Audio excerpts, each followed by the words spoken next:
యోహాను సువార్త 10వ అధ్యాయం. యోహాను సువార్త 10వ అధ్యాయం 16వ వచనం. ఈ దొడ్డివి కాని వేరే గొర్రెలను నాకు కలవు, వాటిని కూడా నేను తోడుకొని రావలెను. అవి నా స్వరము వినును. అప్పుడు మంద ఒక్కటియు, గొర్రెల కాపరి ఒక్కడును ఒకను. తలలో ఉంచుదాం, ప్రార్థన చేద్దాం. కృపగలిగిన మా ప్రభువా, మహోన్నతుడా, నీకు స్తోత్రాలు. నీ దాసులను నాయన నిలువబెట్టుకొని మీరు అందించినటువంటి శ్రేష్టమైన వర్తమానాన్ని బట్టి స్తోత్రాలు చెల్లిస్తున్నాం. నీ సన్నిధిలో ఇంకా మేము నిలిచి ఉన్నాం. నీ సింహాసనం వైపు చూస్తున్నాం. మనుషులు మాట్లాడితే ఏమి ప్రయోజనం లేదని ఎరిగి ఆ అవగాహనలో నీ వైపు మేము చూస్తున్నాం. మీరు మాతో మాట్లాడండి. నీ లేఖన భాగాలు మాకు అందించండి.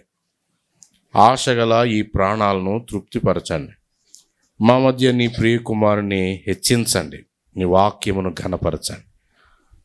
నీ ప్రియ కుమారుని ఘనత కొరకై, నీ మహిమ కొరకై ఈ సమయాన్ని ప్రభువా మాకు దీవెనకరంగా చేయమని యేసు ప్రభు నామములో ప్రార్థించి వేడుకుంటున్నాము తండ్రి.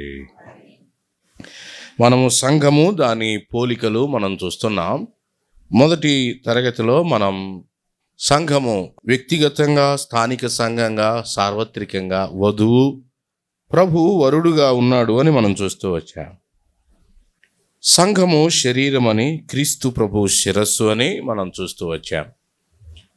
మూడవది, సంఘము ఒక కట్టడ, ప్రభు దానికి పునాది అని మనం ఉదయకాలపు వేళ వింటూ వచ్చాం.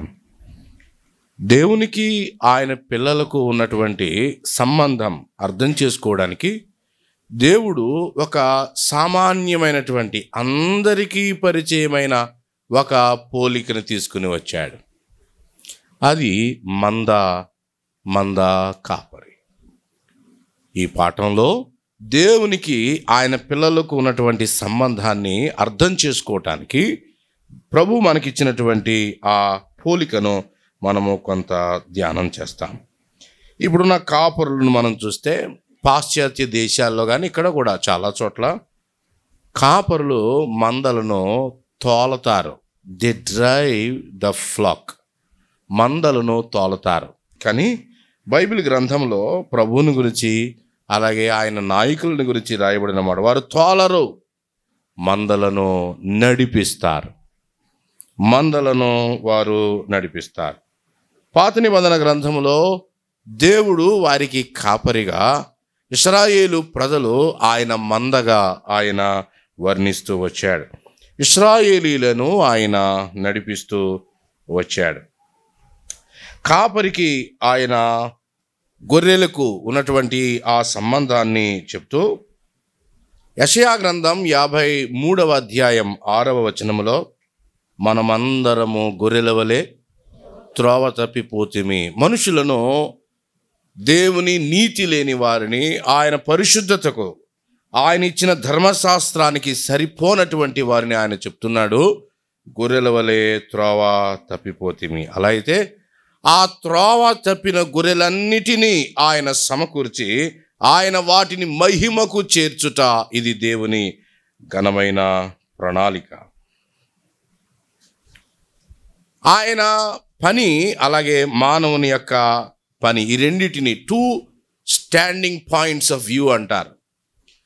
తప్పిపోయిన గొర్రెను ఆయన వెతకడానికి వచ్చాడు కదా. లూకా సువార్తలో మనం చూస్తాం, నశించిన దానిని వెదకి రక్షించుటకు. అదే 15వ అధ్యాయంలో లూకా సువార్తలో 3వ వచనం నుండి 7వ వచనం వరకు, ఆ 100 గొర్రెల్లో ఒకటి తప్పిపోతే కాపరి దాన్ని వెతకటానికి వెళ్ళాడు. ఆయన పరిశుద్ధుడు, మానవుడు తప్పిపోయాడు.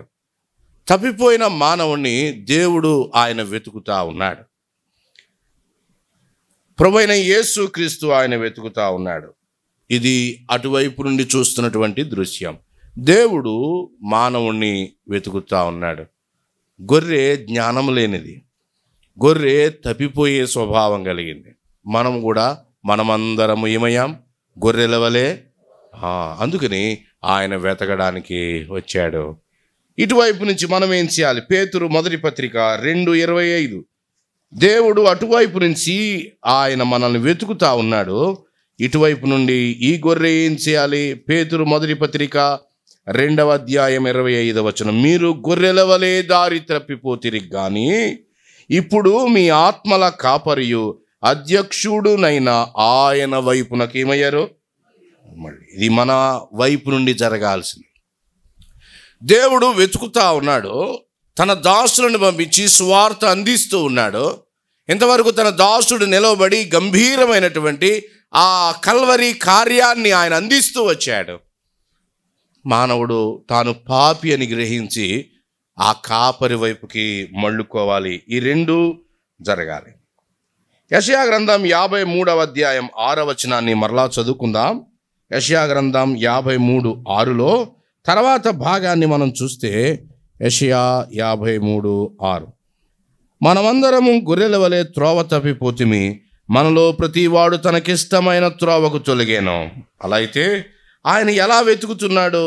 రెండవ భాగం చూడండి, 6లో చివరి భాగం.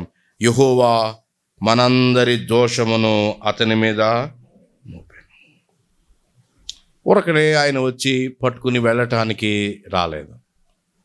మనం తప్పిపోయిన స్థితిలో, పాపము స్థితిలో ఎలాగున మనం బంధించబడ్డామో, శాపాన్ని ఎలాగున మనం మూటగట్టుకున్నామో, వాటిని అన్నిటినీ ఆయన కల్వరిలో భరించడం ద్వారా, వాటిని సహించడం ద్వారా ఆయన మనల్ని వెతుకుతా ఉన్నాడు. యెషయా గ్రంథంలో మనం చూస్తున్నట్లుగా మనందరి దోషము మోసిన ఒక కాపరి అవసరం. ఆయన కాపరిగా ఉండడానికి ఈ లోకానికి శరీరధారిగా ఆయన వచ్చాడు. యోహాను సువార్త 10:11. యోహాను సువార్త 10:11. ఈ తప్పిపోయిన గొర్రెల పాపాన్ని మోయటానికి దిగి వచ్చిన దేవుని కుమారుడు. 11 నేను గొర్రెలకు మంచి కాపరిని, మంచి కాపరి గొర్రెల కొరకు తన ప్రాణము, తప్పిపోయిన ఈ గొర్రెల కొరకై ప్రాణము పెట్టే ప్రభువైన యేసు క్రీస్తు అనే కాపరిని మనం చూస్తున్నాం. ఒక సంగతి అయితే చాలా స్పష్టంగా మనకు అర్థమవుతుంది, మనము గొర్రెలము, ప్రియ ప్రభు ఏమై ఉన్నాడు? కాపరి. ఆయన మనకి ఎలా కాపరి అంటే ఈ గొర్రెలను వెతుకుతా ఉన్నాడు, ఈ గొర్రెల కొరకై ఆయన ప్రాణాన్ని పెట్టాడు. అందుకని ఆయన మనకి కాపరి అయ్యాడు. ఎవరు ఈ కాపరి? 2 మాటలు మనం నేర్చుకుంటాం. జకర్యా గ్రంథం 13:1 ఎవరు ఈ కాపరి? మనుషుల మధ్య కనబడుతూ ఉన్నాడే, ఎవరు ఈ కాపరి? జకర్యా గ్రంథం 13:7 మనం చూస్తే, జకర్యా గ్రంథం 13:7 నిజానికి 783వ పేజీ పాత నిబంధనలో ఇది 9 వచనాలు ఉంది. మొదటి 6 వచనాల్లో ఒక దొంగ కాపరి కనబడుతూ ఉన్నాడు.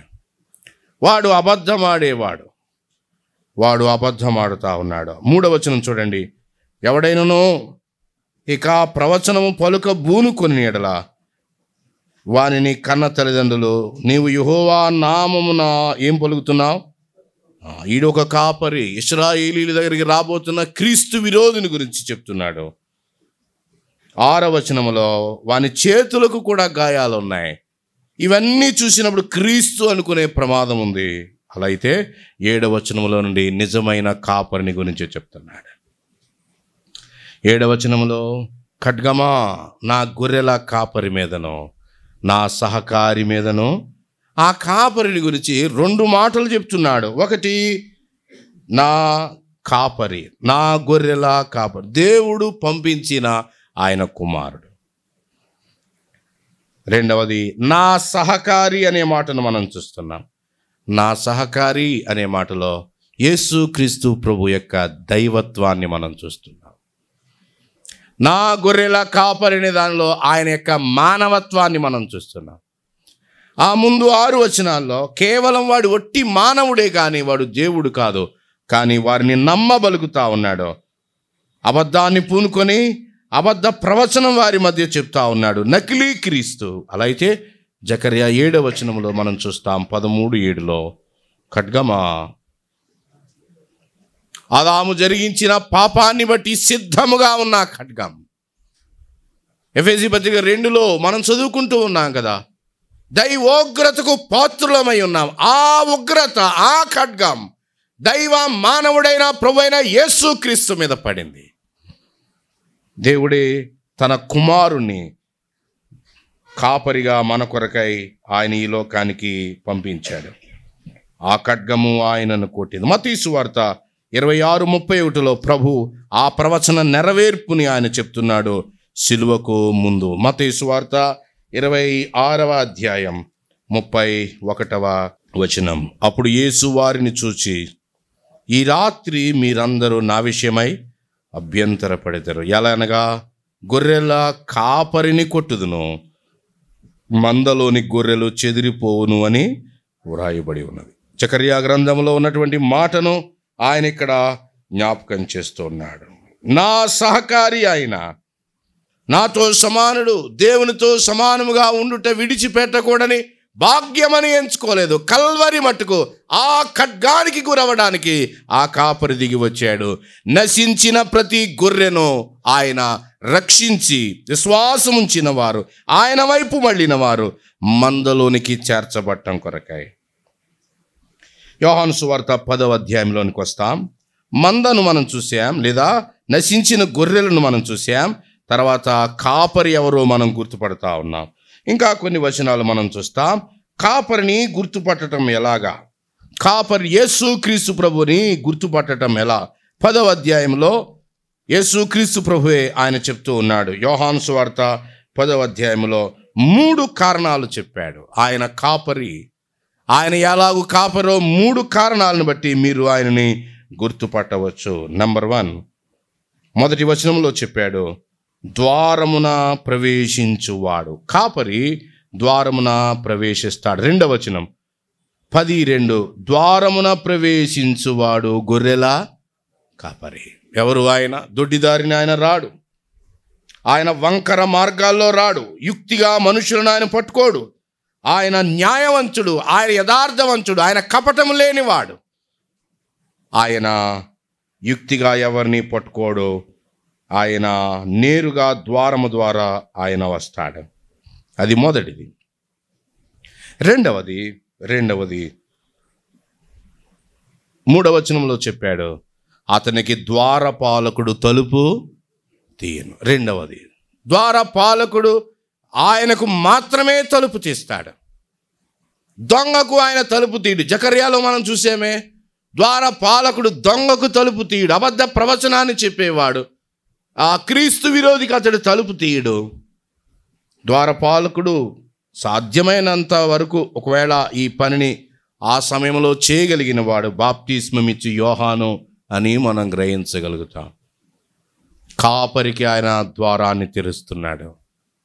మరునాడు యేసు ఆయన యోర్దాను నది దగ్గర నడుచుకుంటూ వస్తుంటుండగా ఆయన గురించి చెప్పబడిన మాట యోహాను అంటున్నాడు, ఇదిగో లోక పాపమును మోసుకొని పోవు దేవుని గొర్రెపిల్ల. గ్రీక్లో 5 మాటలు ఉంటాయంటండి. అవి ఆ ఫార్మేషను 5 పదాలతో ఉంటుందట. కొరింథీ పత్రికలో పౌలు చెప్తున్నాడు కదా, భాషతో నేను 10,000 మాటలు మాట్లాడడం కంటే నా మనస్సుతో ఎన్ని మాటలు పలుకుతానో 14:19. ఒక దైవజనుడు చెప్పాడు, 5 మాటలు పలుకుట ఏవేవో చెప్పడం కాదు, ప్రభువైన యేసుక్రీస్తు సర్వ మానవాళి కొరకై ఎలాగున ఆయన ప్రాయశ్చిత్తమై ఉన్నాడో యోహాను చెప్తున్నాడు. ఇదిగో లోక పాపమును మోసుకొని పోవు దేవుని, నీవు క్రీస్తువా అని అడిగితే ఆయన బోల్డ్గా ఒప్పుకున్నాడు, నేను క్రీస్తుని కాను. కాపరిని గుర్తుపట్టుట 1, ఆయన నేరుగా ద్వారమున ప్రవేశిస్తూ ఉన్నాడు. ఆయన చాలాసార్లు చెప్పాడు, నేను దేవాలయంలో పబ్లిక్గా టీచ్ చేశాను, బోధించాను, మీ మధ్య నేను సంచరించాను. ఆయన ఏది రహస్యంగా చేయలేదు. No hidden agenda. ఆయన దాక్కొని ఏది చేయలేదు. నేరుగా, అది ఎంత కష్టమైనా, ఆయనకి ఎంత బాధ కలిగించినా, వారు ఎంత అవమానపరిచినా ధైర్యంగా నేరుగా వారి మధ్య నిలబడినవాడు. రెండవది, ద్వారపాలకుడు ఆయనకి తలుపు తీశాడు. 3వది మనం చూస్తాం, మూడవది 4వ వచనం ఆఖరి మాట, ఈ కాపరిని గొర్రెలు వెంబడిస్తాయి. ఆయన గొర్రెలు ఆయన కాపరత్వాన్ని గుర్తుపట్టి తప్పకుండా గొర్రెలు తమ కాపరిని మాత్రమే వెంబడిస్తాయి. 4వ వచనంలో చెప్తున్నాడు, అవి నా సొంత గొర్రెలు. కాబట్టి కాపరిని గుర్తుపట్టడానికి ఈ వచనాల్లో 3 ఎవిడెన్సెస్ని మనం చూస్తున్నాం. ఒకటి, ఆయన ద్వారమున ప్రవేశిస్తాడు. రెండవది, ద్వారపాలకుడు ఆయన్ని గుర్తుపట్టి తలుపు తీస్తాడు. మూడవది, ఆయన సొంత గొర్రెలు ఆయన ఏం చేస్తాయి? చాలా ఆశ్చర్యం. ప్రభు అలా వెళ్ళిపోతున్నాడు దారిలో. సొంకపు మెట్టి దగ్గర లేవి, మత్తయి సువార్త రాశాడు, ఆయన ఉన్నాడు. ఆయన చూశాడు, నువ్వు వచ్చి వెంబడించవయ్యా అన్నాడు. అంతే, ఇంక నో ఆర్గ్యుమెంట్, నో ఎక్స్ప్లెనేషన్. ఆ స్వరాన్ని విన్నాడు. మత్తయి ప్రభువుని ఏం చేస్తున్నాడు? పేతురు, యోహానులు చూడండి, వాళ్ళు బాగు చేసుకుంటా ఉంటుండగా ఆయన వారిని పిలుస్తా ఉన్నాడు, మీరు వచ్చి నన్ను వెంబడించండి. There is no message, no argument, no explanation. నేను పలానా కాబట్టి మీరు ఎలా చేయండి, ఏమి లేదు. హిజ్ షీప్, ఆయన సొంత గొర్రెలు ఆ కాపరి స్వరాన్ని గుర్తుపట్టాయి. వారు ప్రభుని వెంబడిస్తూ వచ్చారు.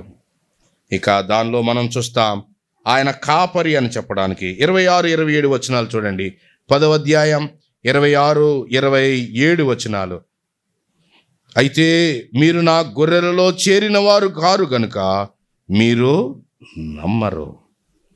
ఎందుకు ప్రభు నమ్మలేదు చాలామంది అంటే, వారు ఆయన గొర్రెలలో చేరిన వారు, ఆయన గొర్రెలు కాని వారికి ఏ క్లియర్ మారిజన్ ఇస్ దేర్.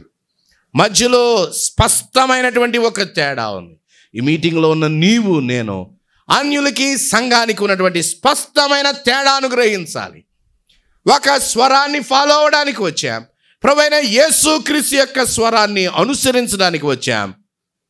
ఉదయాన్న ఒక సహోదరుడు అడుగుతా ఉన్నాడు, అన్నా కొరింథీ పత్రికలో చెప్పాడు, సువార్త ప్రకటన వెర్రితనము చేత ఆయన మనల్ని ఎంచుకున్నాడు అని ఉంది కదా, సువార్త ప్రకటన వెర్రితనమా అని అడుగుతున్నాడు. నేను ఆ కాంటెక్స్ట్ తీసుకుని అర్థం చేసినప్పుడు, అన్యులు సువార్తను ఏమంటున్నారు? వెర్రితనం అంటున్నారయ్యా. వారికి వెర్రితనం, కానీ ఆయన పిల్లలమైన మనం నిత్య జీవానికి నిర్ణయించబడుతున్న మనకి ఆ సువార్త, సిలువను గూర్చిన వార్త ఏమైంది? దైవజనులు సువార్త చెప్తుంటే ఎటూ కదలలేక ప్రభు దగ్గరికి వచ్చామండి. ఆయనే నా దిక్కిక, ఇక నాకు లోకంలో ఆనందం లేదు. నా పాపాన్ని బట్టి నాకు రావాల్సిన శిక్ష ఆ కల్వరి సిలువలో ఆ కాపరి మీద పడింది. నా కొరకై కొట్టబడిన ఆ కాపరి నాకు జీవాన్ని కలిగించింది. రక్షించబడుచున్న మనకేమైంది?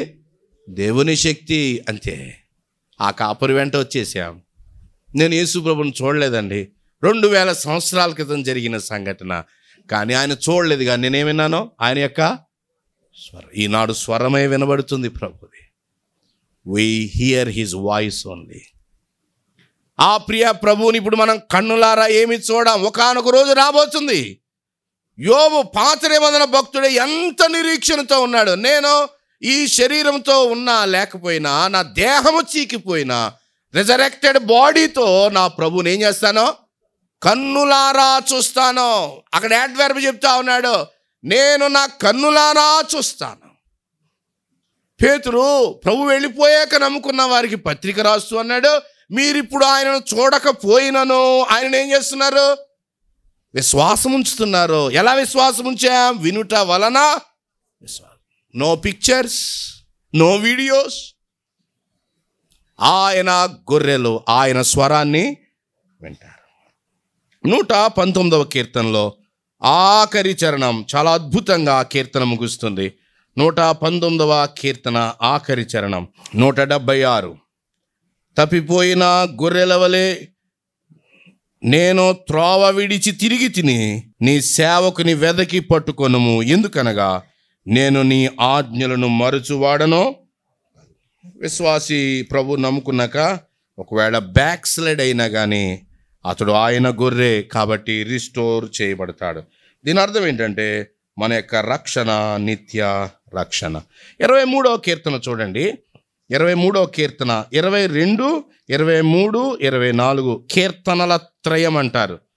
22, 23, 24 ఈ 3 కీర్తనలు చాలా గొప్పవి. ఎన్నెన్ని మంచి పాఠాలు అసలు చదువుతూ మైమరిచిపోతాం. 22లో ప్రాణం పెట్టిన మంచి కాపరిని మనం చూస్తాం. 23లో నడిపిస్తున్న గొప్ప కాపరిని మనం చూస్తాం. 24లో రాబోతున్న ప్రధాన కాపరిని మనం చూస్తాం. డాసన్ గారు ఒక వర్తమానం విన్నాను, ఎంత అద్భుతమో, ఎంత అద్భుతం. 23వ వచనంలో 23వ కీర్తనలో తెలుగులో మనకేమనుందంటే, నన్ను సేద తీర్చుచున్నాడు. చూడండి ఎక్కడుంది, నా ప్రాణమును, 3వ చరణం, నా ప్రాణమునకు ఆయన ఏం చేస్తున్నాడు, కానీ ఇంగ్లీష్లో హీ రిస్టోరెత్ మై సోల్, నా ప్రాణాన్ని సేద తీరుస్తున్నాడు, నన్ను ఉద్ధరిస్తున్నాడు, నశించిన నన్ను రక్షిస్తున్నాడు. రక్షణలో ఒక్కొక్కసారి నేను వెనుకంజే వేగా నా విశ్వాస యాత్రలో నన్ను మళ్ళా రిస్టోర్ చేస్తున్నాడు. నా కాపరి నా ముందున్నాడు, నా ప్రాణమునకు సేద తీర్చుచున్నాడు, తన నామమును బట్టి నీతి మార్గములలో నన్ను నడిపించుచున్నాడు. Daily leading of this shepherd. ప్రతిరోజు ఈ కాపరి మనల్ని నడిపిస్తూ ఉన్నాడు. యోహాను సువార్త 10వ అధ్యాయంలో మొదటి 15 వచనాలు మనం చూసినప్పుడు ఆయన యూదులను గురించి చెప్తా ఉన్నాడు. యేసుక్రీస్తు ప్రభు యొక్క మందలో మొదటిగా యూదులు ప్రభుని నమ్ముకున్నారు. 16వ వచనంలో ఆయన ఏమని చెప్తున్నాడు, ఈ దొడ్డివి కానీ వేరే గొర్రెలు. ఎవరు వీళ్ళు? వీళ్ళు ఎవరంటే వీళ్ళు అన్యులు. పెంతెకోస్తు దినమున సంఘం ఏర్పడింది. మొదటిగా యూదులు ప్రభువును నమ్ముకున్నారు. స్టెఫను విషయంలో శ్రమ, హింస, గొప్ప హింస చెలరేగిన తర్వాత యెరూషలేములో నుండి పరిశుద్ధులు చెదిరిపోయారు. వారు ప్రభువైన యేసుక్రీస్తుని గురించినటువంటి సువార్త మొదట వారు యూదులకు చెప్తూ తర్వాత అన్యులకు కూడా చెప్తూ వచ్చారు. ఆ క్రమంలో ప్రత్యేకంగా దేవుడు పేతురుని తీసుకుని వచ్చి పేతురుతో ఆయన చెప్తున్నాడు, నువ్వు కొర్నేలి ఇంటికి వెళ్ళి అతనికి ఏం చేయాలి, సువార్తను ప్రకటించాలి అని ఆయన చెప్పాడు. కొర్నేలికి ఇంటికి వెళ్ళి పేతురు సువార్త చెప్పాడు. అక్కడే మనం చదువుతామండి, అంతవరకు ప్రభు యూదుల మధ్య లేదా గొర్రెలు యూదులుగా సంఘములో చేర్చబడుతూ వచ్చారు. 10:36లో మనం ఇలా చూస్తాం, అపోస్తుల కార్యాలు, యేసుక్రీస్తు అందరికీ ఏమయ్యాడు, అన్యులు చేరిన తర్వాత అన్యుల కాలమానాన్ని ఆయన తయారు చేశాడు. అన్యుల కాలమానములో గడియారములో ముళ్ళు మొట్టమొదటిసారిగా స్టిక్ మని స్టార్ట్ అవ్వడం ప్రారంభమైంది. ఈరోజు కూడా అన్యుల కాలమానం తిరుగుతూ ఉంది. ఒక రోజు రాబోతా ఉంది, ఈ అన్యుల కాలమానం ముగియబోతా ఉంది. అన్యుల యొక్క గడియారం యొక్క శబ్దం ఆగిపోతుంది. మరలా యూదుల కాలమానం ప్రారంభం కాబోతా ఉంది. ఈ కృపాకాలం, సంఘకాలం, పరిశుద్ధాత్ముని కాలం, ఈ కాలంలో అన్యులమైన మనల్ని కూడా ఆయన తన మందలోనికి చేర్చుకుంటూ అన్నాడు. బైబిల్ పండితుల లెక్కల ప్రకారం, కాలాల ప్రకారం యూదులు ప్రభువును నమ్ముకున్నాక సంఘం ఏర్పడిన సుమారు 7 లేదా 8 సంవత్సరాల తర్వాత అన్యులు ప్రభువును నమ్ముకోవడం ప్రారంభమైంది అని ఒక లెక్క చెప్తారు. ఏది ఏమైనా కానీ ఈ దొడ్డివి కానీ వేరే గొర్రెలు. ప్రియులారా, యూదులు కనీసం ఒక చోట లేకపోయినా, ఒక కేంద్రం వారికి లేకపోయినా ధర్మశాస్త్రం అనే దానిలో వాళ్ళు బంధించబడ్డారు. కానీ అన్యులు ఏ కట్టు లేని వాళ్ళు, ఏ అదుపు ఆజ్ఞ లేని వాళ్ళు. మన తాత, మన ముత్తాత, మన గతి అలాంటిది, నీచమైనటువంటిది. దేవుడు ఉగ్రత కురిపించాలంటే మన మీదట మొదట కురిపించాలి ఆ ఉగ్రత. అంత నీచమైన పాప భూయిష్టమైన జీవితాలు మనవి. ఆ కాపరి ఎంత గొప్పవాడు, ఆయన పేరు పెట్టి పిలుస్తూ ఉన్నాడు. ఒక దేవుని సేవకుడు సువార్త నాతో పంచుకుంటూ ఉంటాడుగా, నా కాపరి నన్ను పిలుస్తున్నాడు, నేను ప్రభువైన యేసుక్రీస్తు దగ్గరికి వచ్చాను, నా పాపమంతా ఒప్పుకున్నాను, ఆయన నన్ను పిలిచాడు, ఆయన నన్ను పిలిచాడు, ఆయన నిన్ను పిలిచాడు. సువార్త ద్వారా ఆయన పిలుస్తున్నాడు. మా సువార్త ద్వారా మిమ్మల్ని పిలిచాను తెస్సలోనికే విశ్వాసులారా. He is calling still today. చాలాసార్లు ఆయన పిలుస్తున్నాడు. ఒకవేళ రాలేకపోతున్నావేమో ఆయన పిలుస్తూ ఉన్నాడు అన్యులమైనటువంటి మనం రావడానికి. అసలు పిలవటమే గొప్ప అండి. మనల్ని తీసుకెళ్ళి ఇందాక అన్న చెప్తా ఉన్నారు కదా, పరలోకములో క్రీస్తుతో కూడా ఏం చేశాడు? రాహాబు లాంటి బ్రతుకులు మనవి. రాహాబు ఆ ఎర్రని తొగరుగల దారం ప్రభువైన యేసుక్రీస్తు రక్తానికి సూచన. కల్వరి శిలువలో ఆయన కార్చిన రక్తం ద్వారా ఈ అతి నీచమైన పాపి యొక్క శిక్ష అక్కడ చెల్లించబడింది. వీడు నీతిమంతుడిగా తీర్చబడ్డాడు. ఈ మందలోనికి ఆయన చేర్చాడు. 10వ అధ్యాయంలో మనం చూస్తున్నాం, అన్యులలో నుండి యూదులలో నుండి అన్యులలో నుండి. ఇప్పుడు ఇక ఏమీ కట్టుబాట్లు లేదా ధర్మశాస్త్రం లాంటిది ఇవ్వలేదు, కానీ ఆయన సర్కంఫరెన్స్ ఇవ్వలేదు, సెంటర్ ఇచ్చాడు. ఈ మందకి కేంద్రం ఉంది. ఈ మందకి చుట్టూ గోడ లేదు. ఈ మందకి కేంద్రం మాత్రమే ఉంది. కేంద్రము ప్రభు అయిన యేసుక్రీస్తు. క్యాథలిక్కులు అంటారు పోపు మొత్తం సంఘానికి నాయకుడు లేదా కేంద్రం అంటారు. ప్రియులరా, దేవుని వాక్యం చెప్తుంది ఈ మాట ప్రభు అయిన యేసుక్రీస్తుకు చెందింది. 10వ అధ్యాయంలో మంద సార్వత్రిక సంఘానికి సంబంధించినటువంటి పోలిక ఇది. అపోస్తుల కార్యాలు 20లో, పేతురు మొదటి పత్రిక 5లో స్థానిక సంఘాన్ని కూడా మందతో పోల్చి చెప్పాడు. ఈ 2 చోట్ల ఇంకా ఎక్కడైనా ఉండవచ్చు, మందతో పోల్చి చెప్పాడు. ఆ మందను గురించి వింటున్నప్పుడు దానికి కూడా కేంద్రము మన ప్రభు అయిన సంఘము సంతోషంగా ఐక్యంగా కాపరి చుట్టూ మాత్రమే ఉండగలదు. సంఘంలో ఉన్న ప్రతి గొర్రె కేంద్రం వైపు చూడాలి. ఆ కేంద్రంలో ఎవరున్నారు? మన ప్రభు అయిన. ఏ గొర్రె కేంద్రం వైపు చూడకుండా తోటి వ్యక్తిలో ఉన్నటువంటి బలహీనతల వైపు చూస్తుందో ఆ గొర్రె నెమ్మదిగా విశ్వాసంలో ఏమవుతుంది? బలహీనమైపోతుంది. ప్రాబ్లం ఏంటో తెలుసా? నాతో ఉన్న ఒక సహోదరుని అతమాటు నేను నా ప్రభువుని చూడడం మానేశాను. ఆయనలో ఉన్న లోపాలు, ఆమెలో ఉన్న లోపాలు, అందుకే బలహీనమైపోతూ ఉన్నాం. సంఘములో మధ్యలో ప్రభువైన యేసుక్రీస్తు మధ్యలో అంటే ఆ కెమెరా ఉన్న చోటని కాదు. ఒక సంకీర్తన జరుగుతుందా, ఆ కీర్తన అంతా ఎవరి చుట్టూ తిరగాలి? ప్రభువైన. అది కేంద్రం అంటే. వర్తమానం ఉన్నదా, ఆ వర్తమానానికి కేంద్రం ఎవరు? ప్రభువైన యేసుక్రీస్తు. ఒక దేవుని సేవ, దాని కేంద్రమంతా ప్రభువైన యేసుక్రీస్తే. అందుకొరకే ఆయన కేంద్రంలో ఉన్నాడు. ప్రభు కేంద్రంగా ఉండగా షోలమితి చెప్తా ఉంది పరమగీత గ్రంథంలో, నా ప్రియుడా నన్ను ఆకర్షించు, నేను నీ వద్దకు ఏం చేస్తానో పరిగెత్తు. యేసుక్రీస్తు ప్రభు నందలి ఆకర్షణ చేత ప్రతి గొర్రె బంధించబడాలి. ఆ ప్రియ ప్రభు సౌందర్యము చేత ఉదన దేవుని దాసులు జ్ఞాపకం చేసినట్లుగా ఆ ప్రేమాతిశయం చేత మూర్ఛిల్లిపోవాలి. నా ప్రభు తప్ప నాకు ఏమీ లేదు ఘనమైనది. దేవుని దాసులే బాగా చెప్పగలుగుతారు. మోషే ఫరో కుమార్తె అంటా ఉంది, ఇంత ఖర్చు పెట్టాను రా నీ మీద, ఇంతగా పెద్దోడిని చేశాను రా, ఇదిగో బంగారం, ఇదిగో ఐశ్వర్యం, ఇదిగో సింహాసనం అంటే ఏమి ఎంచుకున్నాడు మోషే? అల్పకాల పాప భోగం అనుభవించుట కంటే దేవుని పిల్లలతో ఎందుకు శ్రమ ఆకర్షణీయమైందా? ఆ శ్రమల మధ్య ఎవరున్నారు? ప్రభు అయినా. ఎంత ఆకర్షణ! దెబ్బలు కంటే, ఇబ్బంది కంటే, హీనమైనటువంటి కటిక పేదరికం కంటే వాటన్నిటిల్లో ప్రభు అయిన యేసుక్రీస్తు యొక్క మహిమను చూశాడు. ప్రతి విశ్వాసీ సంఘంలో ఎందుకు ఎన్నెన్ని గొడవలు, ఎన్నెన్ని ఇబ్బందులు, ఎన్నెన్ని మనస్పర్ధలు, అనవసరమైనవి ఎన్నెన్నో. ప్రతి గొర్రె కాపరి మీద దృష్టి పెట్టాలి అని మనవి చేస్తున్నాం. పిల్లల సమయం ముందుకు వెళ్తుంది కాబట్టి ఈ దొడ్డివి కానీ వేరే గొర్రెలు మనం కూడా వచ్చాం. ఇది ప్రభు అన్నాడు, ఈ గొర్రెలకు ఒక వార్నింగ్ ఇచ్చాడు. చూడండి, ప్రభు శిష్యుల్ని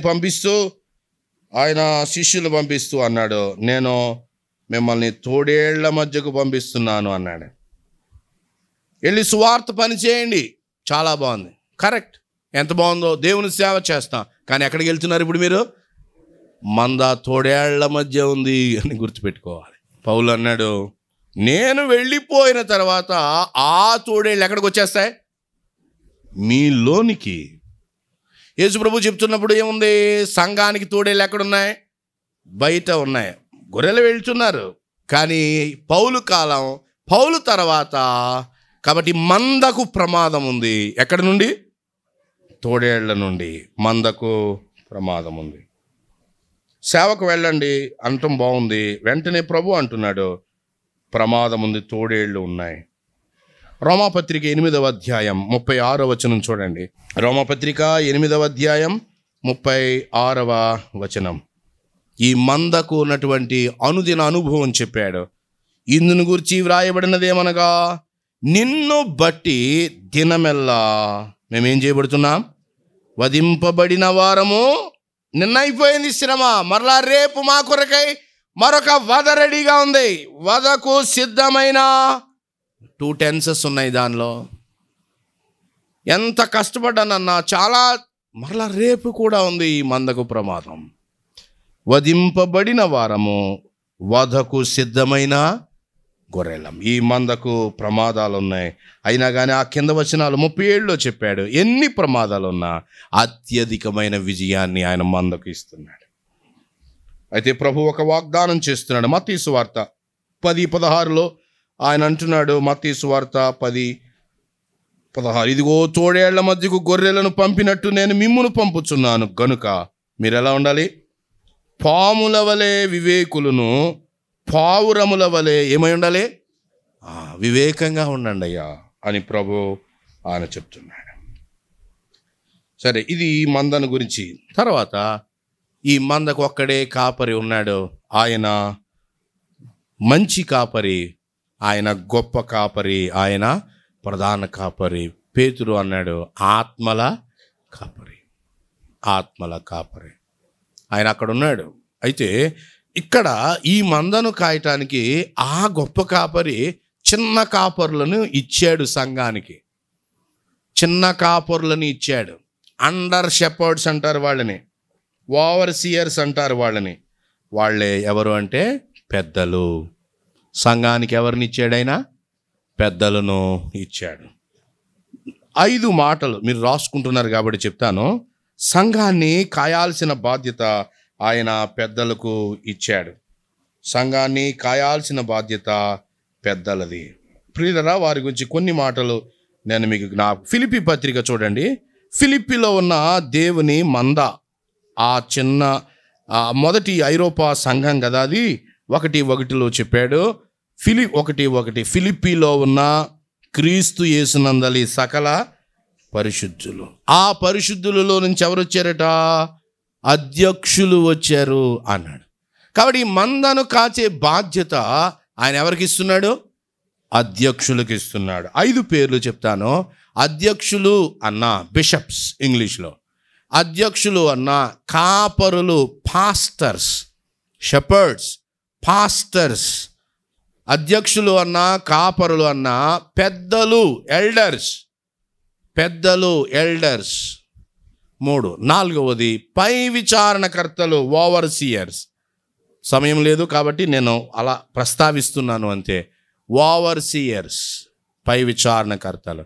5వ పేరు ఎబ్రీ పత్రికలో మనం చూస్తాం, నాయకులు అన్నాడు. నాయకులు, వీరి పని ఏమిటి? సంఘం యొక్క మొత్తము లెక్క వీళ్ళే దేవునికి అప్పగించాలి. ఈ మాట అర్థం అవడానికి ఇలా చెప్తాను. సహోదరులు ఉన్నారు, దేవునికి ఒకానొక రోజున మనం లెక్క చెప్పాలి కదా. లెక్క చెప్పేటప్పుడు మీరు ఎన్ని లెక్కలు చెప్పాలి? ఒక లెక్కే చెప్పాలి. నీ జీవితం ఎలా ఉందో ఆ లెక్క దేవునికి చెప్పాలి. 2వది భర్తలు ఉన్నారు, వివాహమైనటువంటి వారు. వీరు ఎన్ని లెక్కలు చెప్పాలి? 2 లెక్కలు చెప్పాలి. ఒకటి తన గురించి చెప్పాలి, 2వది తనకి ఇవ్వబడిన కుటుంబాన్ని గురించి లెక్క చెప్పాలి. అవ్వమ్మ పండు తింటే ప్రభు ఎవరిని అడిగాడు? ఎవరిని అడిగాడు? కాబట్టి కుటుంబ బాధ్యత అంతా అది ఏం జరిగినా కానీ లెక్క ఎవరు చెప్పాలి? ఇంటి యజమానుడే చెప్పాలి. గుర్తుపెట్టుకోవాలి సహోదరులారా. 2. 3వది సంఘ పెద్ద. ఆయన ఎన్ని లెక్కలు చెప్పాలి తెలుసా? 3 లెక్కలు చెప్పాలి. ఏ లెక్కలు చెప్పాలి? తన గురించి చెప్పుకోవాలి లెక్క, రెండవది తన యొక్క కుటుంబం గురించి చెప్పాలి లెక్క, మూడవది 3 లెక్కలు చెప్పాలి. 3 లెక్కలు చెప్పాలి. కాబట్టి వాళ్ళు దుఃఖంతో పని చేయకుండా సంతోషంతో పని చేసేటట్టుగా మీరు వారికి ఏమై ఉండాలి? లోబడి ఉండండి అని ఆయన చెప్తున్నాడు. ప్రియులారా, సంఘం యొక్క నాయకత్వం పురుషులకు మాత్రమే, అది కూడా దేవుని చేత నిర్ణయించబడిన పెద్దలకు ఇవ్వబడింది. పెద్దల పని ఏమిటి? ఒక్క మాట చూడండి. ఏం చేయాలి సంఘంలో? అపోస్తుల కార్యముల గ్రంథం 6వ అధ్యాయం పేతురు ఏమని చెప్తున్నాడు అంటే, సందర్భంగా కనబడకపోయినా ఆ 2 మాటలు అక్కడ ఉన్నాయని నేను ఇక్కడికి వస్తున్నాను. అపోస్తుల కార్యాలు 6వ అధ్యాయం 4వ వచనం చదివేయండి, సరిపోతుంది. అయితే మేము ప్రార్థన యందును, కాబట్టి సంఘానికి ఈ మందకు మేత పెట్టాల్సిన బాధ్యత ఎవరిది? సంఘ పెద్దలది. పరిశుద్ధాత్ముడు ఎవరిని ఆయన వారి మధ్య అధ్యక్షులుగా నియమించాడో వారి పని సంఘం గురించి ప్రార్థించాలి, అలాగే సంఘానికి ఆహారము పెట్టాలి. లూకాసు వార్తలో ఒక అద్భుతమైన ఉపమానం, దానిలో ఆయన చెప్తున్నాడు, ఏ దాసుడు ఆహారము పెట్టుట ఆయన వచ్చినప్పుడు చూస్తాడో వాడు ధన్యుడు అని చెప్పాడు. దేవుని నాయకులు, అండర్ షెపర్డ్స్, ఓవర్ సీయర్స్, ఎవరైతే పై విచారణకర్తలు, ప్రభువులు కాదు వీళ్ళు, మందకు మాదిరిగా ఉంటూ దేవుని కొరకై హింసను, శ్రమను, అవమానాన్ని, వాటినన్నిటినీ భరిస్తూ పని చేసేవారు. సంఘ పెద్దల పని గురించి తిమోతితో పౌలు చెప్తా ఉన్నాడు, అయ్యా అది ప్రయాస. వాక్యాన్ని ధ్యానం చేయడం, ప్రతి విశ్వాసికి తగినట్టుగా ఆహారాన్ని పెట్టడం, రోగంతో ఉన్న వాటిని దర్శించడం, అసలు కాపరుల పనులు పాత నిబంధనలు హెజ్కేలు గ్రంథం 34లో చెప్పబడ్డాయి. అది చదువుకుంటే ఎంతో చక్కగా మనకు అర్థమవుతుంది. ఎంతో భారభరితమైనటువంటి పని అది. ఆ పనిని ఆయన వారికి అప్పగించాడు. ఈ మందను కాసే బాధ్యత పెద్దలు ఎలా నియమించబడతారు చూడండి. ఒక్క వచనం చెప్పి నేను ముగిచ్చేస్తాను. కొరింథీ మొదటి పత్రిక, పెద్దలను సంఘము ఎలా గుర్తుపట్టాలి? కొరింథీ మొదటి పత్రిక 16వ అధ్యాయం. తమ మధ్య ఉన్న నాయకులు ఎలా గుర్తుపట్టాలి? 16వ అధ్యాయం 15వ వచనం చూడండి. ఇక్కడ ఒక దైవజనుని చెప్తా ఉన్నాడు. కొరింథీ మొదటి పత్రిక 16:15.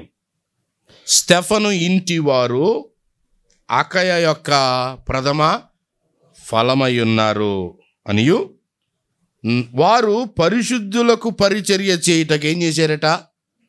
తమ్మును తాము ఏం చేసుకున్నారు? కాబట్టి ఒక కొత్తగా ఏర్పడిన సంఘం కాలక్రమంలో సాగుతూ ఉంటుండగా దేవుడు వారికి పెద్దలను ఇచ్చాడు. వారి పెద్దల్ని వారు ఎలా గుర్తుపట్టాలి? ఎలక్షన్ ద్వారా, ఓట్లు వేయడం ద్వారా, ఆ మెజారిటీ అభిప్రాయం ద్వారా పెద్దలు ఏర్పడరు అని గ్రహించాలి. It is not the place to perform the democracy. ప్రజాస్వామ్యం కాదు ఆయన ఇల్లు. ఆయన ఇల్లు దైవస్వామ్యం, థియోక్రసీ, దైవ పాలన. మృతులలో నుండి తిరిగి లేచాక కూడా ఆయన పౌలుని అనుకున్నటువంటి సార్వభౌమాధికారి. ఆయన ఏర్పడిన ప్రతి చోట పెద్దలను ఇవ్వగలిగినటువంటి వాడు. సంఘ పెద్దల ఎంపిక ప్రభుదే. సంఘం పని ఏంటంటే గుర్తుపట్టుట. దేవా, మా మధ్య ఎవరిని నీవు ఎంచుకున్నావో వారిని చూడటం కొరకై మాకు కృపానుగ్రహించు అని సంఘము ప్రార్థించాలి, కనిపెట్టాలి, వారి లక్షణాలను పరీక్షించాలి. ఎలా పరీక్షించాలి? తమ్మును తాము ఏం చేసుకున్నారట? అప్పగించుకున్నారు. 16వ వచనం చూడండి. కాబట్టి సహోదరులారా, అట్టి వారికి పనిలో సహాయం చేయొచ్చు ప్రయాసపడుచు ఉండి వారందరికీ మీరేమై ఉండాలి? విధేయులై ఉండండి, లోబడి ఉండండి, విధేయులై ఉండాలని మిమ్మల్ని ఏం చేస్తున్నానో సేమ్ అదే తెస్సలోనికే సంఘం ఏర్పడినప్పుడు కూడా పౌలు అదే పద్ధతిని వారికి కూడా బోధిస్తూ ఉన్నాడు. 5వ అధ్యాయం మొదటి పత్రిక 12వ వచనం. తెస్సలోనికేయులకు రాయబడిన మొదటి పత్రిక 5:12. మరియు సహోదరులారా, మీలో ప్రయాసపడుచు ప్రభువునందు మీకు పైవారయ్యుండి మీకు బుద్ధి చెప్పుచున్న వారిని ఏం చేయాలి? మన్నన కనిపెట్టండి, గుర్తుపట్టండి. ఎస్టీమ్ దెమ్, వారిని మన్నన చేయండి. సంఘానికి పెద్దలు కావాలి. పెద్దలు సంఘాన్ని బాగుగా పాలన చేయాలి, ప్రయాసపడాలి. సంఘము వారికి లోబడి ఉండాలి. ఈ మంద ప్రభువైన యేసుక్రీస్తు మంద, పెద్దల మంద కాదు. పెద్దలు వారి కాలంలో వారు ప్రభు కొరకై పనిచేసి లెక్క చెప్పడానికి వెళ్ళిపోవటమే. మంద ప్రభుది. ఏక వ్యక్తి పాలన లేదు, ఒక పెద్ద లేదా ఒక సువార్థికుడు పాలన లేదు. సంఘానికి ఆయన పెద్దలను ఇచ్చాడు. ఆశీర్వాదకరమైన సంఘం, దేవునికి ఆనందాన్ని కలిగించే సంఘంగా ఉండటం కొరకై ఆ ప్రధాన కాపరి ఇచ్చినటువంటి చిన్న కాపురులను సంఘం గుర్తుపట్టాలి. ఒకవేళ లేరా, వారి కొరకై మనం ప్రార్థన చేయాలి. సంఘం ఉంటే పెద్దలు ఉంటారు, సంఘం ఉంటే పరిచారకులు ఉంటారు. ఈ మంద దేవుని మంద. చార్లెస్ స్పర్జన్ గారు ఒక మాట చెప్పారు, మందే మందను కంటుంది. సువార్త ప్రకటన సంఘము యొక్క బాధ్యత. సంఘముగా సువార్త పనిలో నిమగ్నం అవ్వాలి. మంద విస్తరించాలి. నిత్య జీవానికి నిర్ణయించబడిన వారి కొరకై ఈ మంద ప్రయాసపడాలి. సంఘము అనే ఈ మంద విస్తరించాలి అని కోరుతున్నాడు. ప్రియమైన సోదరి సోదరులారా, కాపరిని చూసాం, ఆయన పిల్లలని చూస్తున్నాం, ఆయన మందను మనం చూస్తున్నాం. ఆ కాపరి అడుగుజాడల్లో వెళ్ళిపోవాలి. పేతురు పత్రిక ఒక్క మాట చదువుకుని నేను ముగిస్తాను. 2వ అధ్యాయం చూడండి. పేతురు పత్రిక మొదటి పత్రిక 2వ అధ్యాయం 21వ వచనం. క్రీస్తు కూడా మీ కొరకు బాధపడి మీరు తన అడుగుజాడల యందు నడుచుకున్నట్లు మీకేముంచిపోయాడు? మాదిరి ఉంచిపోయాడు. ప్రభు మాదిరిలోనే ఈ మంద నడవాలి. దావీదు అంటున్నాడు, యెహోవా నా కాపరి. ఆయన ముందు వెళ్తున్నాడు, నేను వెనకాల వెళ్తున్నాను. ఆయన ముందు ఉన్నాడు, నేను ఆయన వెనకాల వెళ్ళిపోతున్నాను. దొర్నాలలో చుట్టుపక్కల ప్రాంతాల నుంచి వచ్చిన మనం ఏ స్థానిక సంఘాల్లో ఉన్నామో కాపరిని అనుసరిద్దాం. పెద్దలకు బహుమానం తీసుకొచ్చే కాపరి ఆయన, ప్రతి గొర్రెకి ఆహారం పెడుతున్న కాపరి ఆయన, నశించి పాపములో గీరుకుపోయిన శరీరం, రకరకాల పాపములలో అంతా కోల్పోయినటువంటి దౌర్భాగ్యం, కల్వరిలో గాయపడిన కాపరి, దైవమానవుడు, నా కాపరి, నా సహకారి, ఖడ్గమా నా కాపరి మీద పడు, నా సహకారి మీద పడు. ఆ కాపరి ప్రాణం పెట్టగా ఏర్పడిన మంద ఇది. ఆ కాపరిని గౌరవిస్తూ ఆ కాపరి అడుగుజాడల్లో మనం నడుచుకుంటూ వెళ్ళిపోదాం. ప్రభు ఈ మాటలు మన వినికిడిలో దీవించునుగాక. కృపగల తండ్రి, చాలాసార్లు మేము కాపరిని గుర్తుపట్టడంలో నిర్లక్ష్యాన్ని చూపుతున్నాం. గొప్ప కాపరిని అనుసరించటానికి, నిందను భరించుచు గవిని వెలుపటికి వెళ్ళటానికి మాకు సహాయం చేయండి. తదుపరి మాట్లాడి నీ దాసుని బలపరచండి. నీ సన్నిధిలో శ్రేష్టమైన వర్తమానం కొరకు ఎదురు చూస్తుంటుండగా మా ఆశను నాయన మీరు తీర్చండి. మీరు మాకు చేసిన సహాయానికై కృతజ్ఞతాస్తుతులు చెల్లిస్తూ యేసుక్రీస్తు ప్రభు నామములో ప్రార్థించి వేడుకుంటూ ఉన్నాము తండ్రి. వందనాలు.